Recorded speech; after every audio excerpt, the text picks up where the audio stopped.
உங்கள் அனைவரையும் ஆண்டவரும் அருமை இரட்சகருமாயிருக்கிற இயேசு கிறிஸ்துவின் ஈடு இணையற்ற நாமத்தினாலே நான் அன்போடு கூட வாழ்த்துகிறேன். இந்த 3 நாட்களும் உங்கள் மத்தியிலே கலந்து கொள்ள கர்த்தர் அடியனுக்கு உதவி செய்தபடியினாலே ஆண்டவரை நன்றியோடு கூட நான் துதிக்கிறேன், ஸ்தோத்தரிக்கிறேன். என்னை அன்போடு கூட அழைத்து என்னை கனப்படுத்தி என்னை பயன்படுத்துகிற சபையின் போதகரை அவர்களுக்கும் கமிட்டி மெம்பர்ஸ் ஒவ்வொருவருக்கும் ஆண்டவராகிய இயேசுவின் நாமத்தினாலே என் நன்றிகளையும் ஸ்தோத்திரங்களையும் நான் தெரிவித்துக் கொள்ளுகிறேன்.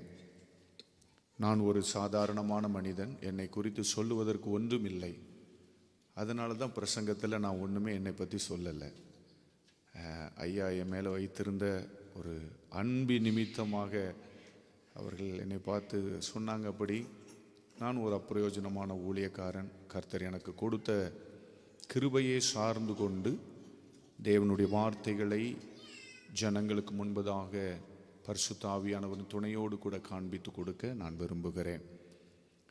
சபையில் இருக்கிற அருமையான சகோதரர்கள் என் மேலே காண்பித்த அன்பிற்கு நான் எவ்வளவும் பாத்திரவான் அல்ல. என்னை மிகவும் நேசித்தார்கள், என்னிடத்தில் மிகவும் அன்பு காட்டினார்கள். அவர்கள் ஒவ்வொருவரையும் ஆண்டவராக இயேசுவின் நாமத்தினாலே நான் வாழ்த்துகிறேன், நன்றி செலுத்துகிறேன். இந்த 3 நாட்களும் உங்களோடு கூட இருந்தது எனக்கு ரொம்ப சந்தோஷமாக இருந்தது. அநேகம் பேரிடம் பேச, அநேகம் காரியங்களை பகிர்ந்து கொள்ள கர்த்தர் கிருபை தந்தார். அதனால் ஆண்டவரை நன்றியோடு துதிக்கிறேன், ஸ்தோத்திரிக்கிறேன். இந்த கடைசி நாளிலும் நான் அதிக நேரம் எடுத்துக்கொள்ளாதபடிக்கு வெகு வேகமாக உங்களை கர்த்தருடைய வார்த்தைக்கு நேராக நான் திருப்பி கொண்டு போக வாஞ்சிக்கிறேன். நாம் சபைக்கு கொடுத்த வார்த்தையை முதலாவதாக நாம் எடுத்து வாசிக்கலாம்.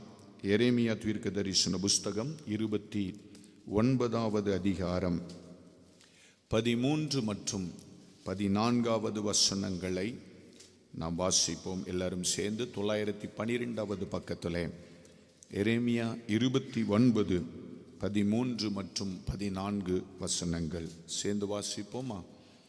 உங்கள் முழு இருதயத்தோடும் என்னை தேடினீர்கள், ஆனால் என்னை தேடுகையில் கண்டுபிடிப்பீர்கள். நான் உங்களுக்கு காணப்படுவேன் என்று கர்த்தர் சொல்லுகிறார்.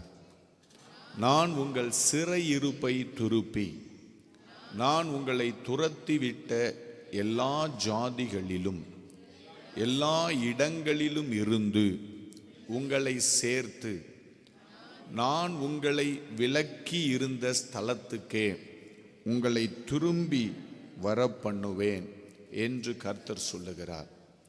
இந்த வசனத்தை அடிப்படையாக கொண்டு நாம் 2 நாட்கள் கர்த்தருடைய வார்த்தைகளை நாம் சிந்தித்து கேட்டோம். ஆண்டவர் சொல்லுகிறார், நீங்கள் முழு இருதயத்தோடு என்னை தேடுவீர்கள், ஆனால் என்னை கண்டுபிடிப்பீர்கள்.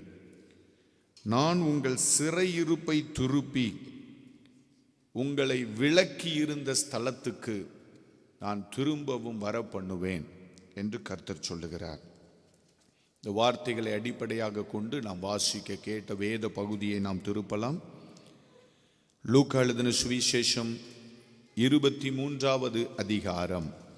கர்த்தருடைய வார்த்தைகளை கவனத்தோடு ஸ்தோத்திரத்தோடு நம்ம கேட்கலாம். நம்முடைய சிந்தனைகளை சிதறவிடாதபடிக்கு நம்ம அந்த வார்த்தைக்கு நேராக நம்முடைய இருதயங்களை திருப்புவோம்.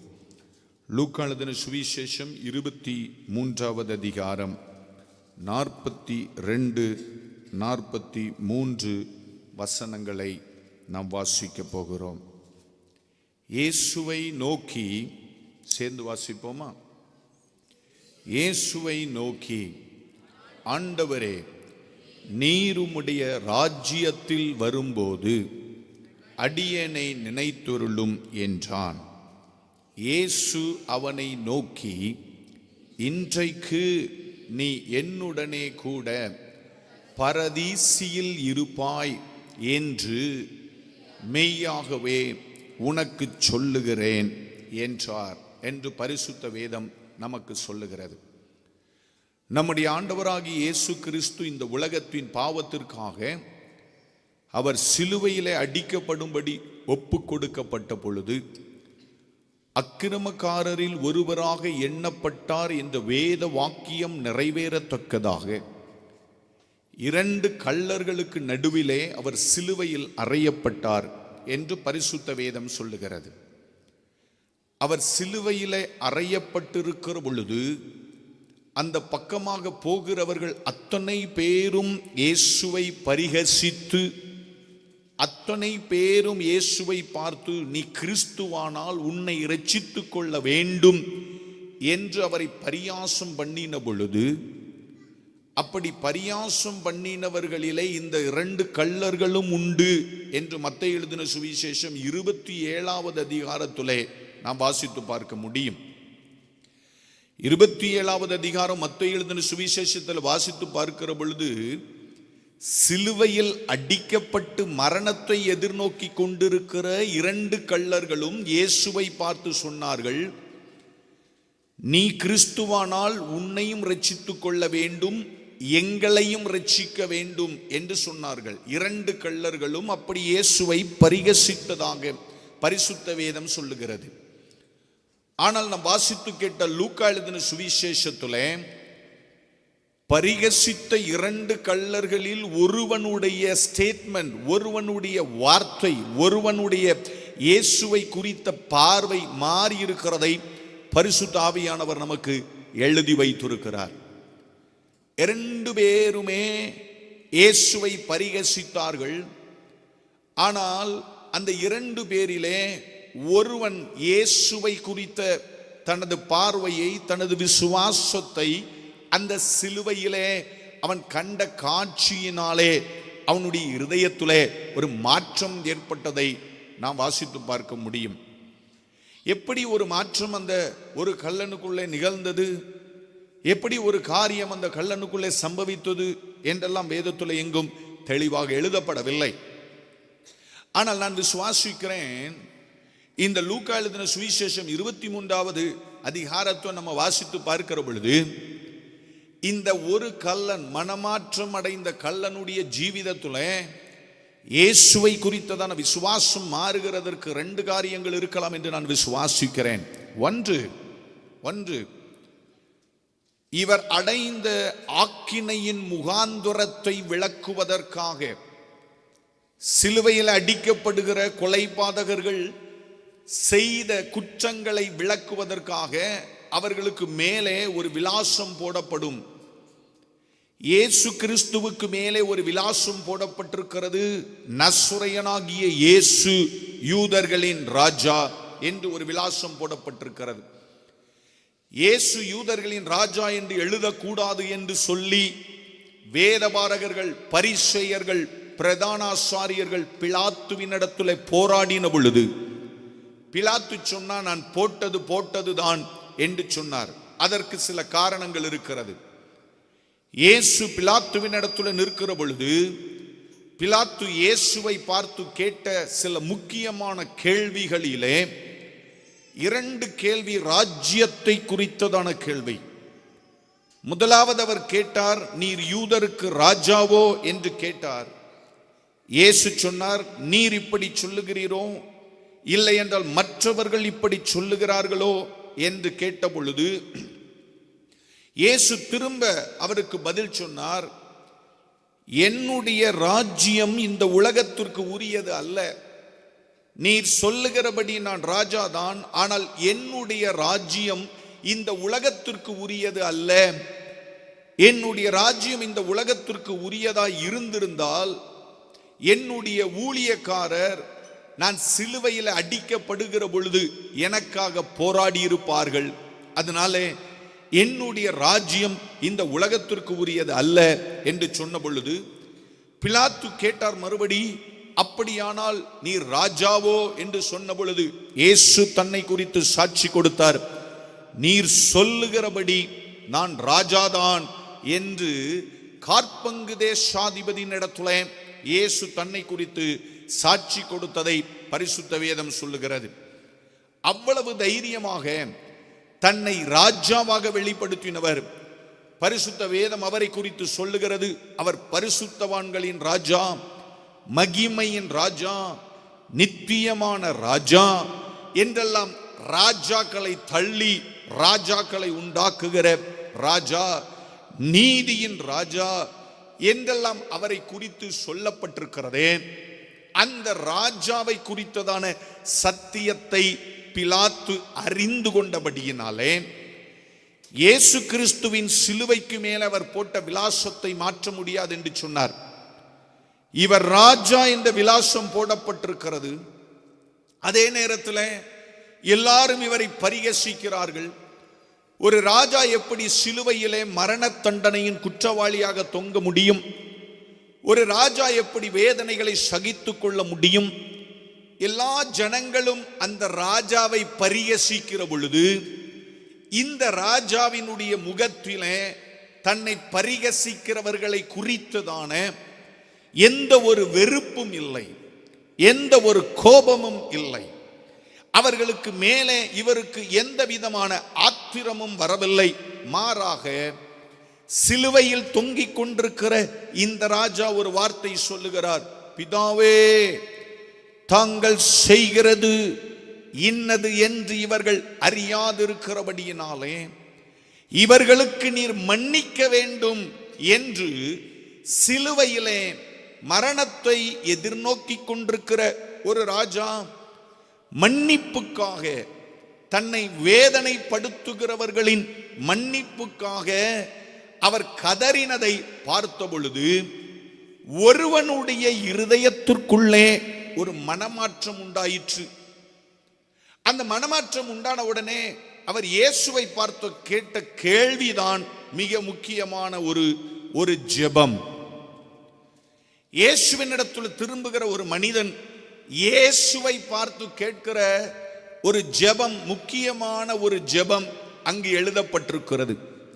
ரட்சிக்கப்பட்ட மனிதன் ஆண்டவராகிய இயேசுவை சொந்த இரட்சகராக ஏற்றுக்கொண்ட ஒரு மனிதனுடைய வாழ்க்கையில அவனுடைய வாயிலிருந்து வெளிப்பட வேண்டிய முதல் தாகமான வார்த்தையை அந்த கள்ளன் வெளிப்படுத்தி காண்பிக்கிறார். அவர் சொன்னார், ஆண்டவரே, உம்முடைய ராஜ்யத்திலே நீர் திரும்ப வருகிற பொழுது என்னை நீர் நினைத்தருளுவீராக.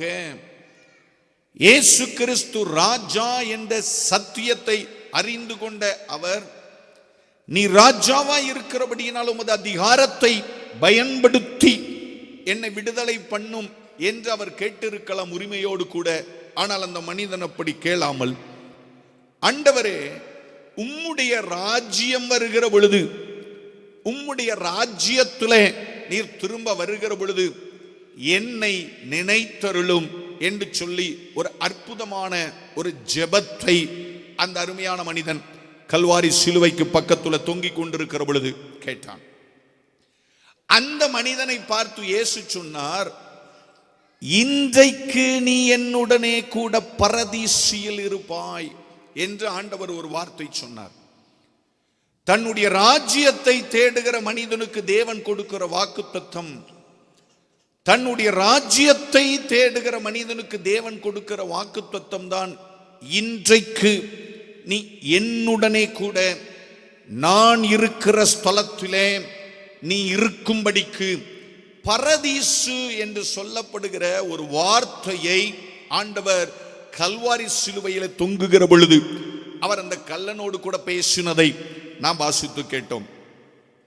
என்னை கேட்டுக்கொண்டிருக்கிற பிரியமான தேவனது பிள்ளைகளே, கர்த்தர் திருச்சபை மக்களே, தேவனது வார்த்தைகளை கேட்கிற சகோதரனே, சகோதரியே, ஆண்டவராகிய இயேசு கிறிஸ்துவை நாம் சொந்த இரட்சகராக ஏற்றுக்கொண்டது எதற்காகவென்றால், நமக்கு ஒரு வேலை கிடைக்க வேண்டும் என்றோ, நமக்கு நிறைய பணம் கிடைக்க வேண்டும் என்றோ, நமக்கு சுகம் கிடைக்க வேண்டும் என்றோ, நமக்கு இந்த வாழ்க்கையில உயர்வு கிடைக்க வேண்டும் என்றோ அல்ல.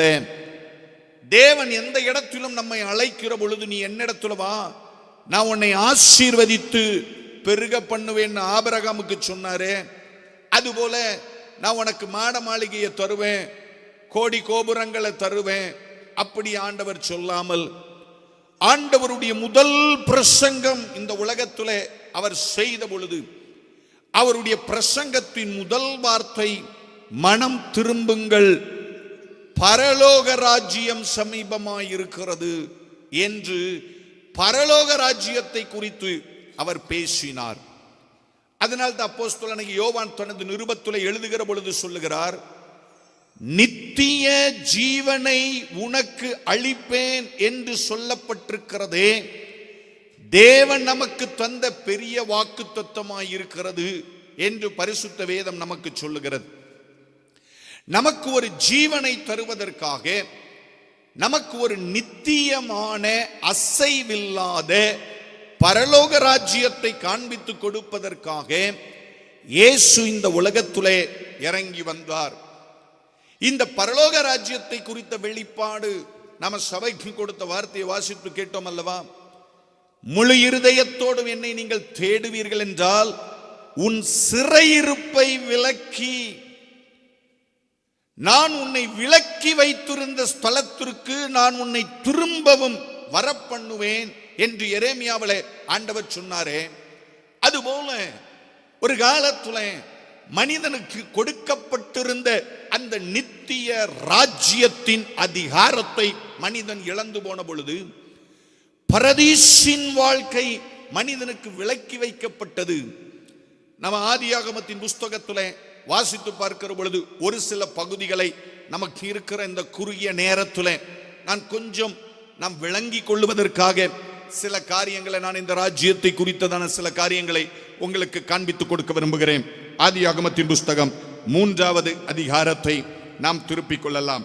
ஆதியாகமத்தின் புஸ்தகம் 3வது அதிகாரம் 23, 24வது வாக்கியங்களை நாம் எடுத்து வாசிக்க போகிறோம்.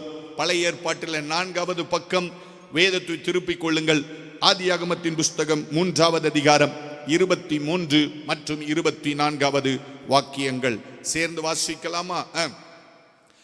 அவன் எடுக்கப்பட்ட மண்ணை பண்படுத்த தேவனாகிய கர்த்தர் அவனை ஏதேன் தோட்டத்தில் இருந்து அனுப்பிவிட்டார்.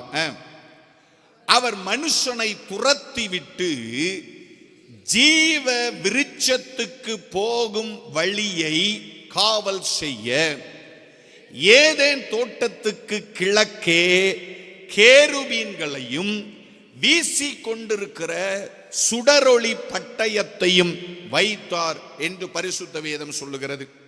நமக்கு சமயம் இல்லாத காரணத்தினாலே நான் சில வசனங்களை ஸ்கிப் பண்ணிவிட்டு சில முக்கியமான வசனங்களை மாத்திரம் வாசித்து விட்டு சில காரியங்கள் உங்களுக்கு சொல்லிக் கொடுக்க நான் வாஞ்சிக்கிறேன்.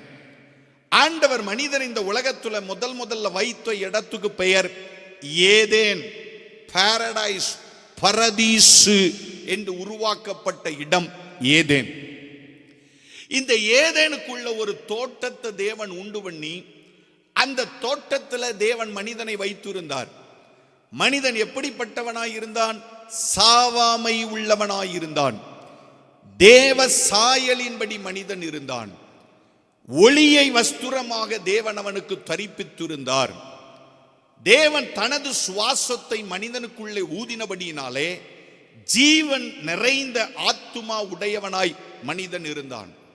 அந்த ஏதேன் தோட்டத்தில் கர்த்தரின் சமூகத்தை நித்தமும் தரிசிக்கிறவனாக மனிதன் இருந்தான். அந்த ஏதேன் தோட்டத்தின் நடுவிலே ஜீவ விருட்சம் என்று சொல்லப்படுகிற ஒரு விருட்சம் இருந்ததாக பரிசுத்த வேதம் சொல்லுகிறது. ஜீவ விருட்சம் என்று சொல்லப்படுகிற விருட்சத்தை மனிதன் அணுகாதபடிக்கு தேவன் ஏன் அந்த விருட்சத்துக்கு காவல் வைத்தார் என்றால் பரிசுத்த வேதம் சொல்லுகிறது, செய்யாதே என்று சொன்ன காரியத்தை மனிதன் செய்தபடியினாலே பாவமும் சாபமும் பயமும் மரணமும் மனிதனுடைய ஜீவிதத்திற்குள்ளே கடந்து வந்தபடியினாலே பாவத்தோடும் சாபத்தோடும் மரணத்தோடும் பயத்தோடும் ஜீவ விருட்சத்தின் கனியை ஒருவன் புசித்துவிட்டு பாவம் நிறைந்தவனாகவே அவன் நித்தியமாய் வாழ்ந்துவிடக் கூடாது என்பதற்காக அந்த பரதீசின் மத்தியில் இருக்கிற ஜீவ விருட்சத்தின் கனியை மனிதன் புசிக்க கூடாதபடிக்கு தேவன் ஆதியாகமத்தின் புஸ்தகத்திலே ஒரு வேலி வைத்தார். அந்த வேலியை குறித்து வேதம் சொல்லுகிறது, கேருபீன்கள் என்று சொல்லப்படுகிற விசேஷித்த தூதர் கூட்டத்தையும் சுடரொளி பட்டயத்தையும் அவர் வேலியாக வைத்தார். எனவே தேவனது சமூகத்துல நித்திய காலமாய் வாழ்ந்து கொண்டிருந்த மனிதன் தேவனுடைய சமூகத்துல வாழ முடியாதபடி அவன் அடித்து துரத்தி விடப்பட்டான் அப்படின்னு பரிசுத்த வேதம் சொல்லுகிறது. இதுதான் நித்திய உலகத்தை மனிதன் இழந்ததின் ஆரம்பம். ஆனால் அன்புள்ள தேவன் நித்தியத்தை குறித்து மனிதனுக்கு அடிக்கடி பேசுவதற்காக ஒவ்வொரு காலங்களிலும் அவர் நித்திய ராஜ்யத்தை குறித்ததான வெளிப்பாட்டை ஜனங்களுக்கு கொடுத்து கொண்டே இருந்தார். நித்தியத்தை குறித்ததான வெளிப்பாட்டை ஜனங்களுக்கு கொடுத்து கொண்டே இருந்தார். காலங்கள் கடந்து போய் மோசேயின் காலம் வருகிற பொழுது, மோசேயின் காலம் நியாயப்பிரமாணத்தின் காலம் அப்படின்னு பரிசுத்த வேதம் நமக்கு சொல்லுகிறது. நியாயப்பிரமாணம் கொடுக்கப்படுகிற காலம் வருகிற பொழுது ஆண்டவர் என்ன சொன்னார் அப்படின்னா, இந்த நித்தியத்தை ஜனங்கள் அறிந்து கொள்ள வேண்டும் என்பதற்காக பரலோகத்தில் இருக்கிற ஆலயத்தின் மாதிரியின்படியே இந்த உலகத்துல ஒரு கூடாரத்தை கட்டும்படிக்கு தேவன் சொன்னார். அந்த கூடாரத்துல 2 முக்கியமான 3 பகுதிகள் இருந்தது. ஒன்று பிரகாரம், இன்னொன்று பரிசுத்த ஸ்தலம், இன்னொன்று மகா பரிசுத்த ஸ்தலம். இந்த மகா பரிசுத்த ஸ்தலம் என்று சொல்லப்படுகிற அந்த ஸ்தலத்திற்குள்ளே கிருபாசனம் என்று சொல்லப்படுகிற கிருபையின் ஆசனம் இருந்தது. அந்த ஆசனத்திலே தேவன் வாசம் பண்ணி கொண்டிருந்தார். ஆனால் பரிசுத்த ஸ்தலத்திற்குள் பிரவேசிக்கிறவர்கள் அந்த மகா பரிசுத்த ஸ்தலத்திற்குள்ளே பிரவேசிக்க முடியாதபடிக்கு அவர்களுக்கு நடுவிலே ஒரு திரையை அவர் மறைவாக வைத்தார். இல்லை என்றால் ஒரு தடையாக, ஒரு காவலாக அந்த திரையை வைத்தார். அந்த திரையை உண்டாக்கினதை குறித்து ஆண்டவர் சொல்லுகிற பொழுது அந்த வசனத்தை வாசித்தால் நன்றாக இருக்கும் என்று நான் நினைக்கிறேன். யாத்திராகமத்தின் புஸ்தகம் 26வது அதிகாரத்தை நாம் திருப்பிக் கொள்ளலாம். யாத்திராகமத்தின் புஸ்தகம் 26வது அதிகாரம். நீங்க வீட்டில் போய் பொறுமையாக 30வது வசனத்திலிருந்து கீழே வரைக்கும் வாசிக்கலாம். ஆனால் இப்பொழுது நம்ம 26வது அதிகாரம் அதனுடைய 33வது வசனத்தை எடுத்து நாம் வாசிக்க போகிறோம். பழைய ஏற்பாட்டிலே 104வது பக்கத்தை நாம் திருப்பிக் கொள்ளுவோம். யாத்திராகமத்தின் புஸ்தகம் 27வது அதிகாரம் அதனுடைய 33வது வசனத்தை நாம வாசிக்கலாம். வாசிப்போமா? கொக்கிகளின் கீழே அந்த திரைச்சீலையை தொங்கவிட்டு சாட்சி பெட்டியை அந்த திரைக்குள்ளாக வைக்க கடவாய். அந்த திரைச்சீலை பரிசுத்த ஸ்தலத்திற்கும் மகா பரிசுத்த ஸ்தலத்திற்கும் ஒரு பிரிவை உண்டாக்கும் என்று பரிசுத்த வேதம் சொல்லுகிறது. இந்த திரையிலே நம்ம வேதத்தை வாசித்து பார்க்கிற பொழுது இந்த திரையிலே தேவன் கேருபீன்களின் சொரூபங்களை அவர் செய்து வைக்க சொன்னார். ஆதியாகமம் 3வது அதிகாரத்தில் நம்ம வாசித்து கேட்டோம் அல்லவா? ஸ்தோத்திரம். ஜீவ விருட்சத்தின் கனியை மனிதன் புசிக்க முடியாதபடிக்கு அங்கு கேருபீன்களை தேவன் அந்த இடத்துல காவலாக வைத்தது போல ஜீவ விருட்சம் இருக்கிற மகா பரிசுத்த ஸ்தலத்தை மனிதன் அணுகாதபடிக்கு ஒரு திரைச்சீலையும் அந்த திரைச்சீலைக்குள்ளே கேருபீன்களின் காவல் வைக்கப்பட்டிருக்கிறது என்பதை அறிவிக்கிறதற்காக அந்த திரைச்சீலையிலே கேருபீன்களின் சுரூபத்தையும் ஆண்டவர் செய்து வைத்தார். ஆண்டவர் எதற்காக இந்த காரியங்களை எல்லாம் மனிதனுக்கு காண்பித்து கொடுத்தார் என்றால், இந்த கேருபீன்களின் காவலை தாண்டி உனக்கு ஒரு மகிமையான வாழ்க்கை இருக்கிறது. இந்த கேருபீன்களின் காவலை தாண்டி நீ உள்ளே பிரவேசித்தால் ஒரு மகா பரிசுத்தமான ஒரு ஸ்தலம் இருக்கிறது. அழுகை இல்லாத, வேதனை இல்லாத, தேவ பிரசன்னம் நிறைந்த, தேவ சமாதானம் நிறைந்த, அன்பு நிறைந்த, கிருபை நிறைந்த, தேவனது வெளிச்சம் நிறைந்த ஒரு பகுதி இருக்கிறது. அந்த பகுதியை மனிதன் எப்படியாவது தேட வேண்டும் என்று சொல்லி அந்த நியாயப்பிரமாண காலத்திலே தேவன் சில பலிகளை, சில முறைமைகளை அவர் கற்றுக் கொடுத்தார். இந்த காரியங்களை எல்லாம் இப்பொழுது நாம் தெளிவாக விளக்குவதற்கு நமக்கு சமயம் போதாது. ஆனால் இந்த துறைக்குள்ளே போவதற்காக ஒரு மனிதனை தேவன் அவர் ஆயத்தப்படுத்தினார். அந்த மனிதனுடைய பெயர் என்னவென்றால் ஆரோன் என்று பரிசுத்த வேதம் சொல்லுகிறது. இரத்தத்தை எடுத்துக்கொண்டவனாய் அந்த துறைக்குள்ளே வருஷத்துக்கு ஒரு தரம் பிரவேசித்து மனிதனுடைய பாவங்களுக்கான பாவ மன்னிப்பை அந்த மனிதன் செய்ய வேண்டும் என்று சொல்லி தேவன் ஒரு தீர்மானம் செய்தார். காலங்கள் ஓடிவிட்டது. நியாயப்பிரமாணத்தின் காலம் ஓடிக்கொண்டே இருந்தது. எதற்காக நியாயப்பிரமாணம் இந்த உலகத்தில் கொடுக்கப்பட்டது என்றால், பரிசுத்த வேதம் சொல்லுகிறது, பாவத்தை குறித்த அறிகிற அறிவு மனிதனுக்கு வர வேண்டும். இந்த நியாயப்பிரமாணம் சிலுவையின் அண்டைக்கு, கிறிஸ்துவின் அண்டைக்கு, வாக்குத்தத்தம் பெற்ற சந்ததியின் அண்டைக்கு ஜனங்களை வழிநடத்த வேண்டும். நியாயப்பிரமாணம் சிலுவை வரைக்கும் நடத்தி கொண்டு வருகிற உபாத்தியாக மாத்திரம் இருக்க வேண்டும் என்று தேவன் சில கற்பனைகளை கொடுத்தபடியினாலே நியாயப்பிரமாணங்கள் நிறைவேறும்படிக்கு இயேசு இந்த உலகத்திலே மனிதனாக இறங்கி வந்தார். கைகளை உயர்த்தி கர்த்தருக்கு ஒரு அல்லேலூயா சொல்லுங்க பார்க்கலாமே. சத்தமா ஒரு அல்லேலூயா சொல்லுங்க பார்க்கலாமே. எல்லா பலிகளின் முறைமைகளும் தேவன் நியமித்த காரியங்களின்படி நிறைவேறுவதற்காக இயேசு இந்த உலகத்திலே மனிதனாக இறங்கி வந்தார். அப்படி மனிதனாக இறங்கி வந்த இயேசு 30வது வயதுல ஞானஸ்நானம் பெற்று 3.5 வருடங்கள் ஊழியம் செய்து கல்வாரி சிலுவையிலே அவர் தனது ஜீவனை கொடுக்கிற பொழுது பரிசுத்த வேதம் சொல்லுகிறது, பிதாவே உம்முடைய கையிலே நான் என் ஆவியை ஒப்புக் கொடுக்கிறேன் என்று கர்த்தர் மகா சத்தமாய் கூப்பிட்டு ஜீவனை விட்ட பொழுது நடந்த சம்பவம், தேவாலயத்தில் இருந்த திரைச்சீலை ஆண்டவராலே கிழிக்கப்பட்டது அப்படின்னு பரிசுத்த வேதம் நமக்கு சொல்லுகிறது. மத்தேயு எழுதின சுவிசேஷம் 27வது அதிகாரத்தை நாம் திருப்பிக் கொள்ளலாம். மத்தேயு எழுதின சுவிசேஷம் 27வது அதிகாரம் அதனுடைய 50 மற்றும் 51வது வசனங்களை நாம் வாசிக்க போகிறோம். புதிய ஏற்பாட்டிலே 46வது பக்கம் மத்தேயு எழுதின சுவிசேஷம் அதனுடைய 27, 50 மற்றும் 51வது வசனங்கள் நாம் எல்லாரும் சேர்ந்து வாசிக்கலாமா? இயேசு மறுபடியும் மகா சப்தமாய் கூப்பிட்டு ஆவியை விட்டார்.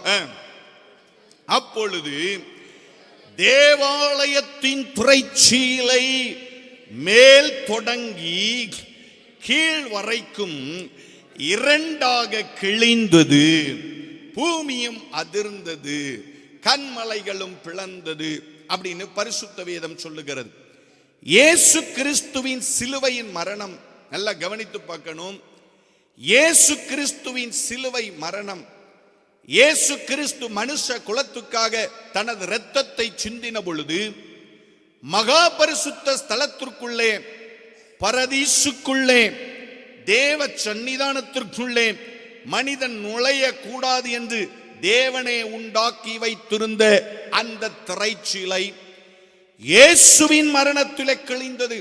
எனவேதான் வேதம் சொல்லுகிறது, அவரே நம்முடைய சமாதான காரணராகி நம்மையும் தேவனையும் அவர் ரீகன்சைல் பண்ணி இருக்கிறார். இருதுரத்தாரையும் அவர் ஒரே துரமாக அவர் மாற்றிவிட்டார் என்று பரிசுத்த வேதம் சொல்லுகிறது. ஆகிலும் மனிதனுக்கு விளக்கப்பட்ட பரதீசின் வாழ்க்கை கொடுக்கப்படவில்லை. தேவாலயத்தின் திரைச்சீலை 2ஆக கிழிந்தது. இயேசு ஜீவனை விட்ட உடனே, அதை இயேசு ஜீவனை விடுகிறதற்கு முன்பதாக சிலுவையில தொங்குகிற பொழுது கள்ளனை பார்த்து சொல்லுகிறார், இன்றைக்கு நீ என்னுடனே கூட பரதீசில் இருப்பாய் அப்படின்னு சொல்லிட்டு போயிருக்கிறார். அப்படின்னா என்ன அர்த்தம்? இயேசு மரித்த உடனே அவர் எங்கே போனார்? 3வது நாள்ல உயிரோடு கூட எழும்பினாரே. மரித்த இயேசு மூன்றாவது நாள் உயிரோடு கூட எழும்புகிற காலம் வரைக்கும் அவர் என்ன செய்து கொண்டிருந்தார் அப்படி எல்லாம் நம்ம வாசித்து பார்த்தா பரிசுத்த வேதத்துல ஒரு வாக்கியத்தை நான் உங்களுக்கு காண்பித்துக் கொடுக்க விரும்புகிறேன். 1 பேதுரு அதனுடைய ஸ்தோத்திரம் 3வது அதிகாரத்தை நாம் திருப்பிக் கொள்ளுவோம். அப்போஸ்தலனாகிய பேதுரு எழுதின முதலாவது நிருபம் 1 பேதுரு 3வது அதிகாரம் 18, 19வது வாக்கியங்களை நாம எடுத்து வாசிக்க போகிறோம்.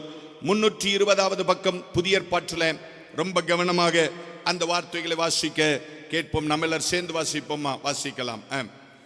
ஏனெனில் கிறிஸ்துவும் நம்மை தேவனிடத்திலே சேர்க்கும்படிக்கு அநீதி உள்ளவர்களுக்கு பதிலாக நீதி உள்ளவராக பாவங்களின் நிமித்தம் ஒரு தரம் பாடுபட்டார்.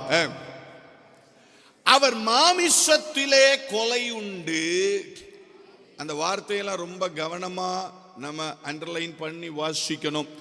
அவர் மாமிசத்திலே கொலை உண்டு, அவர் ஆவியிலே உயிர்ப்பிக்கப்பட்டார். அந்த 19வது வசனத்தை வாசிக்கலாம். அந்த ஆவியிலே அவர் போய் காவலில் உள்ள ஆவிகளுக்கு அவர் பிரசங்கித்தார் அப்படின்னு பரிசுத்த வேதம் நமக்கு சொல்லுகிறது. நல்ல கவனமா கவனிக்கணும், நல்ல கவனமா கவனிக்கணும். நான் இந்த பரதீசை குறித்ததான காரியங்களை உங்களிடத்திலே பேசிக் கொண்டிருக்கிறேன். வேதம் சொல்லுகிறது இயேசு மாமிசத்திலே கொலையுண்டார், ஆவியிலே உயிர்ப்பிக்கப்பட்டார். அவருடைய மாமிசத்திலே மரணம் வந்தது, ஆவியிலே மரணம் இல்லை. ஆவியில் உயிர்ப்பிக்கப்பட்ட இயேசு எங்கே போனார் அப்படின்னா காவலில் இருந்த ஆவிகள் இருந்த இடத்திற்கு அவர் போனார். அப்படி என்றால் பழைய ஏற்பாட்டின் பரிசுத்தவான்களின் ஆத்துமாக்கள் காக்கப்பட்டிருந்த மேல் பாதாளம் என்று சொல்லப்படுகிற அந்த பாதாளத்திற்கு அவர் இறங்கி போனார். நாம் விசுவாச பிரமாணத்தில் எப்படி சொல்லுகிறோம்? பொந்தி பிலாத்துவின் காலத்தில் அவர் பாடுபட்டு மரித்து பாதாளத்திற்கு இறங்கினார் அப்படின்னு சொல்லுகிறோம். வேதத்தின் அடிப்படையில் 3 பாதாளங்கள் இருக்கிறது. நரகம் மனிதனுக்காக உண்டாக்கப்படவில்லை. வேதம் சொல்லுகிறது நரகம் பிசாசுக்காகவும் அவனுடைய தூதர்களுக்காகவும் உண்டாக்கப்பட்டது. ஆனால் மனிதன் தெய்வத்தை விட்டு விலகும் போது பிசாசுக்காகவும் அவன் தூதர்களுக்காகவும் உண்டாக்கப்பட்ட நரகத்துலே அவன் பங்கடைகிறான். வேதத்தின்படி பார்த்தா 3 பாதாளங்கள் இருக்கிறத நம்ம பார்க்க முடியும். இப்ப எல்லாம் நமக்கு ரெஃபரன்ஸ் எல்லாம் வாசிக்க முடியாது. அதுல மேல் பாதாளம் என்றும் நடுப்பாதாளம் என்றும் அடிப்பாதாளம் என்றும் பரிசுத்த வேதத்தின் அடிப்படையிலே நாம் பாதாளங்களை கற்றுக்கொள்ள முடியும். இதுல இந்த மேல் பாதாளம் என்று சொல்லப்படுகிறது என்ன இடம் அப்படின்னா பரிசுத்தவான்களின் ஆத்துமாக்கள் காக்கப்பட்டிருந்த இடம். அது உத்தரிக்கும் ஸ்தலம் அல்ல, பரிசுத்தவான்களின் ஆத்துமாக்கள் காக்கப்பட்டிருந்த இடம். இன்னமும் குறிப்பாக சொல்லப்போனால் பரிசுத்த வேதம் அதை குறித்து ஆபிரகாமின் மடி என்று சொல்லுகிறது. நடுப்பாதாளம் என்ன இடம் என்றால் பாவிகளின் ஆத்துமாக்கள் காக்கப்பட்டிருந்த இடம். அடிப்பாதாளம் என்னவென்றால் தள்ளப்பட்ட தூதர்கள் கட்டப்பட்டிருந்த இடம் என்று பரிசுத்த வேதத்தின் அடிப்படையிலே நாம் அறிந்து கொள்ள முடியும். இந்த மேல் பாதாளத்திற்கும் நடுப்பாதாளத்திற்கும் நடுவிலே 2 பேரும் அங்கும் இங்கும் செல்ல முடியாதபடி ஒரு பிளப்பு இருந்ததாக பரிசுத்த வேதம் சொல்லுகிறது. ஆண்டவர் சொன்ன அந்த லாசருவை குறித்ததான சம்பவம் கதை அல்ல, அது உண்மை. லாசரு மரித்து ஆபிரகாமின் மடியில கொண்டு போய் விடப்பட்டான். ஐஸ்வர்யவான் மரித்து பாதாளத்துல கொண்டு போய் விடப்பட்டான். 2 பேரும் ஒருவரை ஒருவர் பார்த்து கொண்டார்கள். ஆனாலும் 2 பேரும் ஒருவரிடத்திலே ஒருவர் போக முடியாதபடி அந்த பாதாளத்துக்கு நடுவில் ஒரு பிளப்பு ஏற்படுத்தப்பட்டிருந்தது. பழைய ஏற்பாட்டின் பரிசுத்தவான்கள் இயேசுவின் காலம் வரைக்கும் அந்த பாதாளத்தில் காக்கப்பட வேண்டியதின் ரகசியம் என்ன? ஆபிரகாம் முதற்கொண்டு நாம் விசுவாச வீரன் என்று சொல்லுகிறோமே, ஜாதிகளின் தகப்பன் என்று சொல்லுகிறோமே, ஆபிரகாம் முதற்கொண்டு பரிசுத்தவான்களின் ஆத்துமாக்கள் அந்த பாதாளத்திலே காக்கப்பட வேண்டிய இடம் என்னவென்றால், காரணம் என்னவென்றால், வேதம் சொல்லுகிறது, இயேசு ஒருவரை தவிர வேறு ஒருவராலும் ஒரு மனிதனும் பரலோக ராஜ்யத்திற்குள்ளே பிரவேசிக்க முடியாது. ஆமென்னு சொல்றவங்க கைகளை உயர்த்தி ஆண்டவருக்கு ஒரு அல்லேலூயா சொல்லுங்க பார்க்கலாமே. அல்லேலூயா. ஆண்டவர் சொன்னார், என்னை அன்றி ஒருவனும் பிதாவின் இடத்துல பிரவேசிக்க முடியாது. நானே வழியும் சத்தியமும் ஜீவனுமாயிருக்கிறேன். என்னை அன்றி ஒருவனும் பிதாவின் இடத்துல பிரவேசிக்க முடியாது. பரமகாரியங்களை குறித்து யோவான் 3வது அதிகாரத்தில் ஆண்டவர் சொல்லுகிற பொழுது, வனாந்தரத்திலே சர்ப்பம் உயர்த்தப்பட்டது போல மனுஷகுமாரன் இந்த பூமியிலே உயர்த்தப்பட வேண்டும். மனுஷகுமாரன் பூமியிலே உயர்த்தப்படுகிற பொழுது, வானத்துக்கும் பூமிக்கும் நடுவாக அவர் சிலுவையிலே தொங்குகிற பொழுது, யாரெல்லாம் அவருடைய நாமத்தை விசுவாசித்து அவரை ஏற்றுக்கொள்ளுகிறார்களோ அவர்கள் அத்தனை பேரும் தேவனது பிள்ளைகள் ஆகும்படிக்கு அவர்களுக்கு அதிகாரம் கொடுக்கப்பட வேண்டும். தேவன் தம்முடைய ஒரே பேரான குமாரனை விசுவாசிக்கிறவன் எவனோ அவன் கெட்டு போகாமல், அவன் நரகத்திற்கு போகாமல், அவன் ஆக்கினை தீர்ப்புக்கு போகாமல், அவன் ரட்சிக்கப்பட்டு அவன் நித்திய ஜீவனை பெற்றுக்கொள்ள வேண்டும் என்ற பரமகாரியங்கள் நிறைவேறும் பொருட்டு இயேசு பாதாளத்திற்கு இறங்கி போய் காவலில் இருந்த ஆவிகளுக்கு சுவிசேஷத்தை பிரசங்கித்தார். அந்த சுவிசேஷத்தை பிரசங்கித்த இயேசு இந்த காவலில் இருந்த ஆவிகளை விடுதலை பண்ணி கொண்டு உன்னதத்திற்கு ஏறி போனார் என்று அப்போஸ்தலனாகிய பவுல் எபேசு சபைக்கு எழுதுகிறார். அந்த வசனத்தை திருப்புங்க. எபேசியருக்கு எழுதின நிருபம் 4வது அதிகாரம். நான் கொஞ்சம் சில கடினமான பகுதிகளை உங்களுக்கு முன்பதாக கருகலான சில காரியங்களை காண்பித்து கொடுக்க விரும்புகிறேன். so that we can very well understand the concept. இல்லையா, அந்த பரதீச குறித்ததான கான்செப்ட்ஸை நம்ம புரிந்து கொள்வதற்கு வசதியாக சில காரியங்களை காண்பித்து கொடுக்க விரும்புகிறேன்.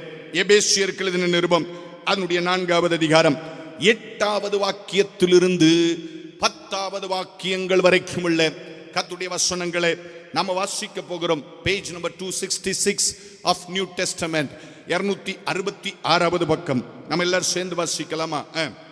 ஆதலால் அவர் உன்னதத்திற்கு ஏறி சிறைப்பட்டவர்களை சிறையாக்கி மனுஷர்களுக்கு வரங்களை அளித்தார் என்று சொல்லி இருக்கிறார்.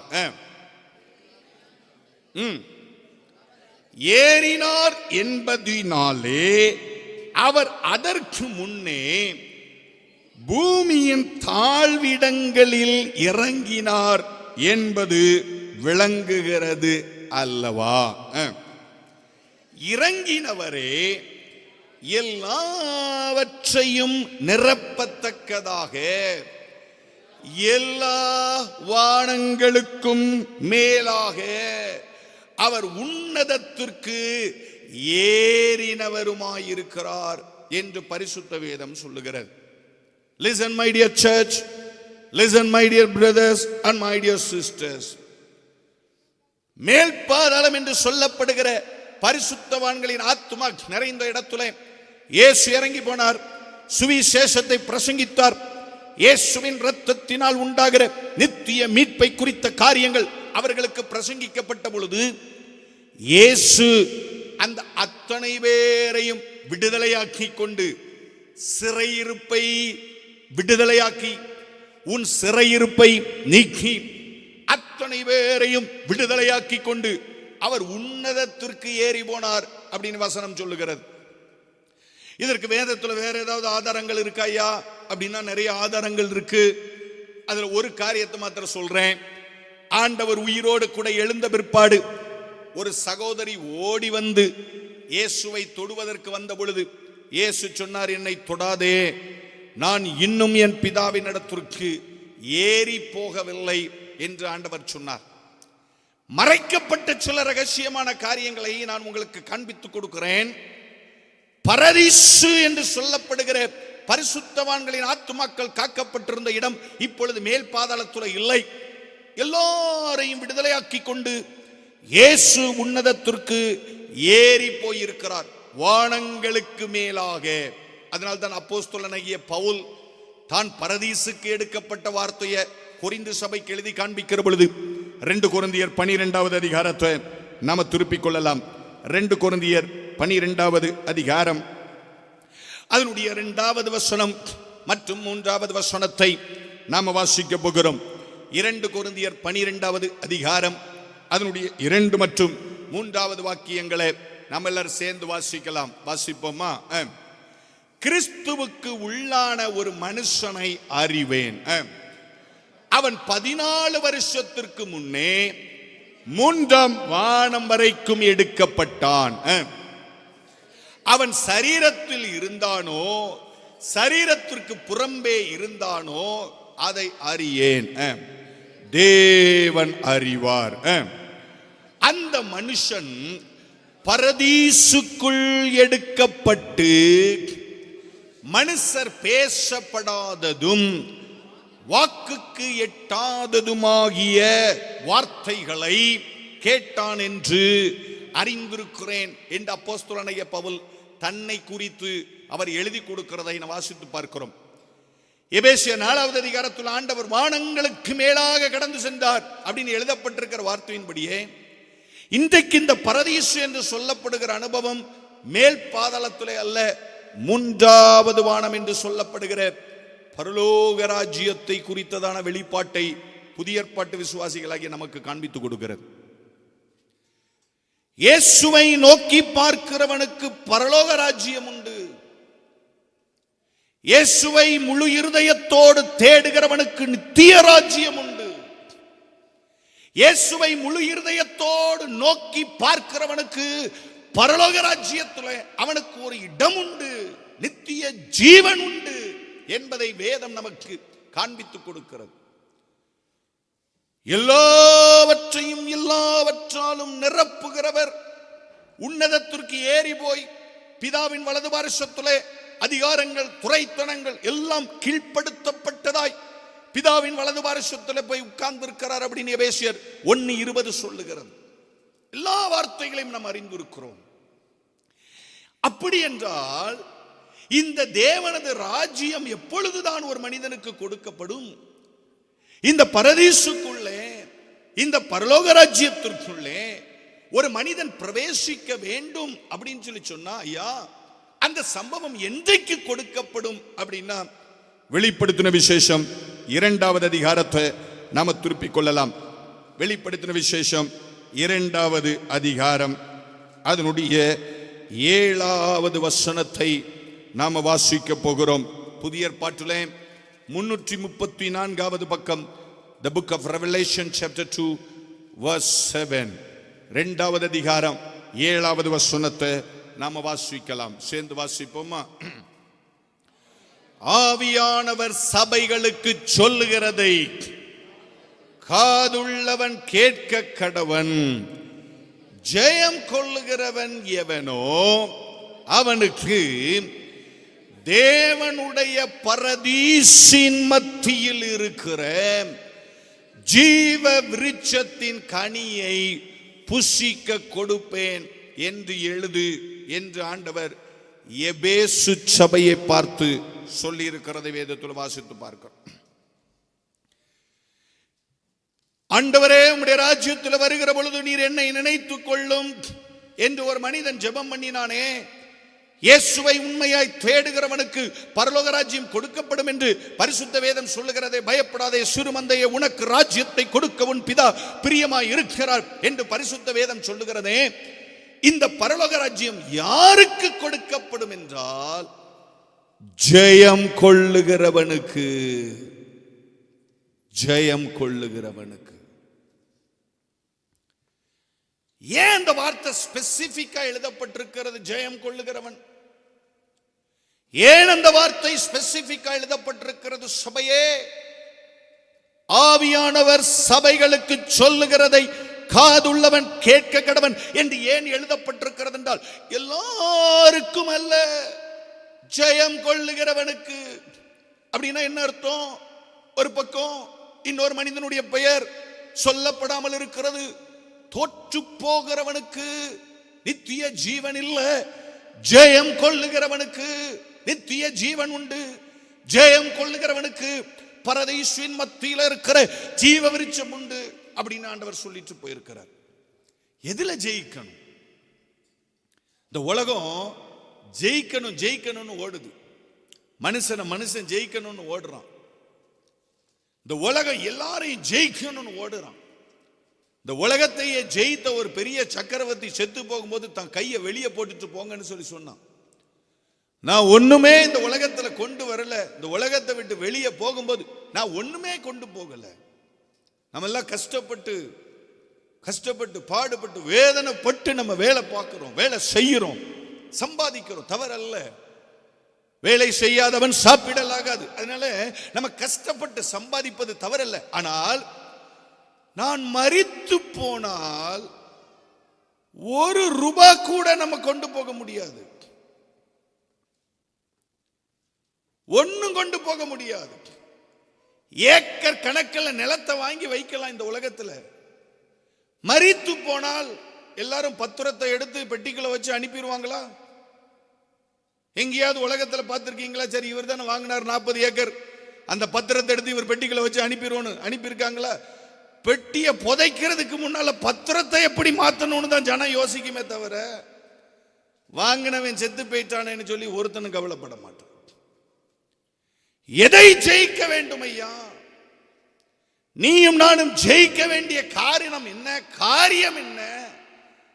தேவன் எதை ஜெயிக்கும்படிக்கு நமக்கு ஒரு காரியத்தை கற்றுக் கொடுத்திருக்கிறார்னா, மரணத்தை ஜெயமாக விழுங்குகிற அனுபவம் நம்முடைய வாழ்க்கையில் வரணும். 1 கொரிந்தியர் 15வது அதிகாரத்தில் அப்போஸ்தலனாகிய பவுல் கொரிந்து சபைக்கு பேசுகிற பொழுது சொல்கிறார், மரணமே உன் கூர் எங்கே, பாதாளமே உன் ஜெயம் எங்கே என்று ஒரு பெரிய சத்தம் எழும்புகிற பொழுது மரணம் ஜெயமாக விழுங்கப்பட்டது என்ற வார்த்தை நிறைவேறும் அப்படின்னு எழுதப்பட்டிருக்கிறது. ஆண்டவராகிய இயேசு கிறிஸ்துவை பின்பற்றுகிறதுல நம்ம மார்த்தட்டி சொல்ல வேண்டிய ஒரு வார்த்தை என்ன தெரியுமா? தைரியமா சொல்ல வேண்டிய ஒரு வார்த்தை என்ன தெரியுமா? நான் மரித்தாலும் நான் பிழைப்பேன். ஆமா என்று சொல்றவங்க கைகளை உயர்த்தி கர்த்தருக்கு ஒரு அல்லேலூயா சொல்லுங்க பார்க்கலாமே. சத்தமா ஒரு அல்லேலூயா சொல்லுங்க பார்க்கலாமே. அல்லேலூயா. நான் அடிக்கடி சொல்லுகிறது உண்டு, உயிரோடு கூட வாழுகிற பொழுதே மரணத்தை குறித்து சந்தோஷமாய் பேசுகிற கூட்டம் நம்முடைய கூட்டம். மரணமே கிடையாது அப்படின்னு சொல்லி நான் சொல்லல. அப்படி ஒரு உபதேசம் இருந்தது என்றால் அது கள்ள உபதேசம். நமக்கு மரணமே வராது, அந்த வார்த்தையை கேட்கிறதுக்கு சந்தோஷமா இருக்கலாம், அது கள்ள உபதேசம். ஒரு தரம் மரிப்பதும் அப்படின்னு எழுதப்பட்டிருக்கிறது. நமக்கு தேவன் வைத்திருக்கிற வார்த்தை என்னவென்றால், ஆண்டவர் சொன்னார் யோவான் எழுதின சுவிசேஷம் 6வது அதிகாரத்திலே, என் மாம்சத்தை புசித்து என் இரத்தத்தை பானம் பண்ணுகிறவனுக்கு நித்திய ஜீவன் உண்டு. என் மாம்சத்தை புசித்து என் இரத்தத்தை பானம் பண்ணுகிறவன் எவனோ அவனை நான் கடைசி நாளிலே நான் எழுப்புவேன் அப்படின்னு சொல்லி ஆண்டவர் சொல்லி இருக்கிறார். இன்னைக்கு உன்னதத்திற்கு போயிருக்கிற கர்த்தர் உன்னதத்திற்கு எதுக்காக போயிருக்கிறார்? யோவான் எழுதின சுவிசேஷம் 14வது அதிகாரம் 1, 2, 3 வசனங்களை வாசிச்சு பார்க்கிற பொழுது வேதம் சொல்லுகிறது, உங்கள் இருதயம் கலங்காதிருப்பதாக தேவனிடத்தில் விசுவாசமாயிருங்கள், என்னிடத்தில் விசுவாசமாயிருங்கள். ஏனென்றால் என் பிதாவின் வீட்டிலே அநேகம் வாசஸ்தலங்கள் உண்டு, அதில் ஒன்றை நான் உங்களுக்காக ஆயத்தம் பண்ண போகிறேன். நான் அதை ஆயத்தம் பண்ணின பின்பு நான் இருக்கிற ஸ்தலத்திலே நீங்களும் இருக்கும்படிக்கு நான் திரும்பவும் வந்து உங்களை சேர்த்து கொள்ளுவேன் என்று நம்முடைய கர்த்தர் வாக்கு பண்ணி போயிருக்கிறார். இந்த வார்த்தையை விசுவாசிக்கிறவங்க கைகளை உயர்த்தி கர்த்தருக்கு ஒரு அல்லேலூயா சத்தமா சொல்லுங்க பார்க்கலாமே. அல்லேலூயா. நமக்கு ஒரு ஸ்தலத்தை ஆயத்தம் பண்ணி கொண்டிருக்கிறார் சபையே. நமக்கு ஒரு பரமராஜ்யத்தின் வீட்டை ஆயத்தம் பண்ணி கொண்டிருக்கிறார். நான் இந்த கத்தார் பட்டணத்தின் தெருக்களில இன்னைக்கு கொஞ்ச நேரம் போனேன். 120 கிலோமீட்டர் ஸ்பீடில் கார் அப்படியே வழுக்கிட்டு போற அளவுக்கு மிக அழகான இன்ஃப்ராஸ்ட்ரக்சர்ஸை அழகா டெவலப் பண்ணியிருக்காங்க. நான் இதை பார்க்கும்போதெல்லாம் இந்த இன்ஃப்ராஸ்ட்ரக்சர்ஸ் எல்லாம் பார்த்து ரொம்ப சந்தோஷப்பட்டேன். ஏன்னா நம்ம ஊர்லெல்லாம் பாலத்திலெல்லாம் போஸ்டர் ஒட்டி நான் எல்லாரையும் பார்க்குறவங்க எல்லாரையும் பார்த்து சொன்னேன், நம்ம ஊர்ல ஒரு பாலத்தை கூட பாலமா பார்க்க முடியாது ஐயா. எல்லாம் போஸ்டரா ஒட்டி ஒட்டி ஒட்டி அசிங்கமா வச்சிருப்பாங்க. பட் இந்த சிட்டி எவ்வளவு நீட்டா வச்சிருக்கிறாங்க. ஒரு மேன்மேட் சிட்டி இவ்வளவு நீட்டா, ஒரு மேன்மேட் சிட்டி இவ்வளவு அழகா என்னை கவர்ந்து இழுக்கும் என்றால் என் ஆண்டவர் நமக்காக கட்டி கொண்டிருக்கிற கைகளால் கட்டப்படாத நித்திய ராஜ்யத்தின் வீடு. பைபிள் சொல்லுகிறதே, கைவேலை அல்லாத ஒரு நித்திய வீடு நமக்கு உண்டு என்று நாம் அறிந்திருக்கிறோம் என்று வேதம் சொல்லுகிறதே. எபிரேயர் 11 வேதம் சொல்லப்பட்டிருக்கிறது. ஸ்தோத்திரம். அஸ்திபாரங்கள் உள்ள நித்திய நகரத்திற்கு அவர்கள் காத்திருந்தார்கள் என்று எழுதப்பட்டிருக்கிறது. வெளிப்படுத்தின விசேஷம் 21வது அதிகாரத்தில் அந்த புதிய எருசலேம் இறங்கி வருகிற பொழுது பொன்னினாலே முத்துக்களினாலே அலங்கரிக்கப்பட்ட அந்த நகரம் ரத்தின பளிங்குக்கு ஒப்பான பிரகாசமுடையதாய் இறங்கி வந்தது அப்படின்னு சொல்லிலாம் சொல்லப்பட்டிருக்கிறது. அந்த நகரத்திற்குள்ளே நான் போவது எவ்வளவு மகிமையான காரியம். ஆமேன்னு சொல்றவங்க கைகளை உயர்த்தி கர்த்தருக்கு ஒரு அல்லேலூயா சொல்லுங்க பார்க்கலாமே. அல்லேலூயா. அப்படி ஒரு ராஜ்யத்தை நமக்கு ஆயத்தப்படுத்தி கொண்டிருக்கிறார். நம்முடைய இருதயத்துல அந்த ராஜ்யத்தின் சிந்தனை தான் வேணும். நம்முடைய இருதயத்துல அந்த ராஜ்யத்திற்குள்ளே நான் போவது எப்படி? ஸ்தோத்திரம். சில மேற்கத்திய நாடுகளுக்குள்ளே எப்படி போறதுன்னு ஜனங்கள் யோசிக்கிறாங்க. எப்படி பிஆர் வாங்குறதுன்னு ஜனங்கள் யோசிக்கிறாங்க. எப்படி சிட்டிசன்ஷிப் வாங்குறது அப்படின்னு சொல்லி ஜனங்கள் யோசிக்கிறாங்க. ஏதாவது செய்து அந்த இடத்துக்குள்ள நான் போய் உட்கார்ந்துடலாமா அப்படின்னு யோசிக்கிறாங்க. நான் சொல்லுகிறேன், அதெல்லாம் ஒண்ணுமே வேண்டாம், தூக்கி தூர போடுங்க. நாளைக்கு ஜீவனோடு இருந்தால் கர்த்தர் நமக்கு கிருபை தந்திருக்கிறார். கர்த்தருக்கு ஸ்தோத்திரம் பண்ணுங்க. கர்த்தர் உங்களுக்கு தந்திருக்கிறதுல சந்தோஷமா இருங்க. இது எல்லாவற்றிலும் எதுக்கு பிரயாசப்பட வேண்டும் என்றால், எதையாகிலும் செய்து பரலோக ராஜ்யத்திற்கு நான் தகுதி உள்ளவனாய் மாறணும். இந்த ஊர்ல கோடி கோடியா நம்ம சம்பாதிக்கலாம். இந்த ஊர்ல பாத்தீங்கன்னா நிறைய லேண்ட் குரூசர் ஓடுது. பார்க்கும்போது பார்த்தேன், எல்லாரும் லேண்ட் குரூசர் வச்சு இருக்கிறாங்க. பெரிய காஸ்ட்லி கார்ஸ் நம்ம ரன் பண்ணலாம், கை நிறைய சம்பாதிக்கலாம், பேரும் புகழும் நம்ம இந்த ஊர்ல சம்பாதிக்கலாம். பரலோக ராஜ்யத்துக்கு போகலன்னா பிரயோஜனம் என்ன? மனிதன் உலகம் முழுவதையும் ஆதாயப்படுத்தி கொண்டாலும் தன் ஜீவனை நஷ்டப்படுத்தினால் அவனுக்கு லாபம் என்ன? What is the profit in that? வாய்க்கிலேயே கத்திக் கொண்டிருக்கிற நான் என் ஜீவனை பரலோக ராஜ்யத்திற்கு தகுதியற்றவனாய் மாற்றிவிட்டால் எனக்கு லாபம் என்ன? எனக்கு என்ன பிரயோஜனம்? நான் இந்த உலகத்தில் வாழ்வதற்கும் தேவனை பின்பற்றுவதற்கும் என்ன பிரயோஜனம் இருக்கிறது? எனக்கு ஒரே ஒரு பிரயோஜனம் தான், நான் பரலோக ராஜ்யத்திற்குள்ள போய் சேர்ந்தேன்னா என் ஆண்டவர் என்ன சேர்த்து கொள்ள திரும்ப இந்த உலகத்தில் வரப்போகிறாரே. எப்ப வருவார் தெரியாது, நாளைக்கு வருவாரா தெரியாது, நாளை மறுநாள் வருவாரா தெரியாது. நினையாத நாளிகையில மனுஷகுமாரன் வருவார் என்று பரிசுத்த வேதம் சொல்லுகிறது. ஒருவேளை இன்னைக்கு ராத்திரி என் ஆண்டவர் வந்தாருன்னா, அவர் வருகிற பொழுது அந்த எக்கால சத்தத்தை கேட்கிறதற்கு என் செவிகள் விருத்த சேதனம் உடையதாய், என் ஆண்டவரை சந்திக்கிறதற்கு என் தீவட்டிகள் எரிகிறதாய், என் எண்ணெய்கள் எப்பொழுதும் குறையாததாய் நான் ஆயத்தமாய் இருந்து, மணவாளன் வருகிற பொழுது மணவாளனை சந்திக்க எனக்கு ஆயத்தம் இல்லை என்றால் இந்த உலகத்துல என்ன பிரயோஜனம்? என்ன பிரயோஜனம் ஐயா? என்ன பிரயோஜனம் சிஸ்டர்? என்ன பிரயோஜனம் சபையே? நான் அந்த ஆயத்தமாய் இருக்கிறவன் பாக்கியவான். ஏன் தெரியுமா?